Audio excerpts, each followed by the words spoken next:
The fervent love of critics this year wasn't enough to turn some of the best-reviewed movies into financial successes, and a handful of 2023's biggest flops, like Are You There, God?, It's Me, Margaret, and Joyride, were films widely adored by reviewers and movie-goers alike despite their paltry box office performances. It's all terribly scary, yes, but in Judy, Blume and director Kelly Fremon Craig's hands, growing up is also heart-stoppingly beautiful. Lauren Mechling of The Guardian wrote of It's Me, Margaret. This adaptation is an answered prayer. Of Priscilla, Los Angeles Times film critic Justin Chang said on NPR called it intimate, queasily truthful and piercingly sad.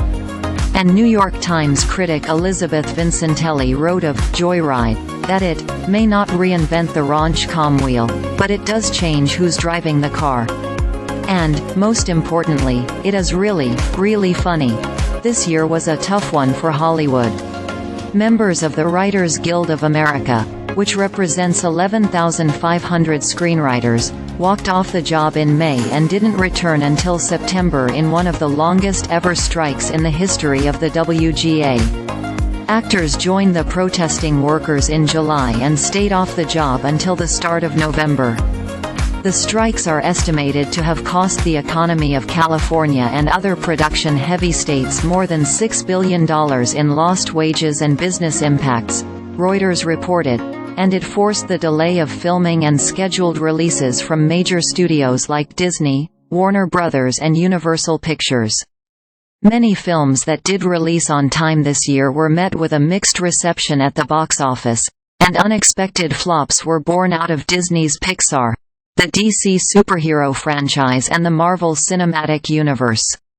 Disney's list of box office disappointments, The Marvels, Haunted Mansion, Elemental, Wish, contributed to an overall tough year for the legacy media company that includes a still unprofitable streaming service in Disney Plus and declining attendance at its flagship Disney World Park in Florida. Disney's failures were accompanied by unimpressive draws for other big-budget films like The Flash and Shazam, Fury of the Gods, from DC Comics.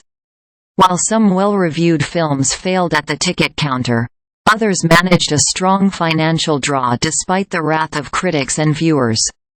Five Nights at Freddy's, and Ant-Man and the Wasp: Quintumnia, were among the films that raked in big bucks but left critics and viewers disappointed.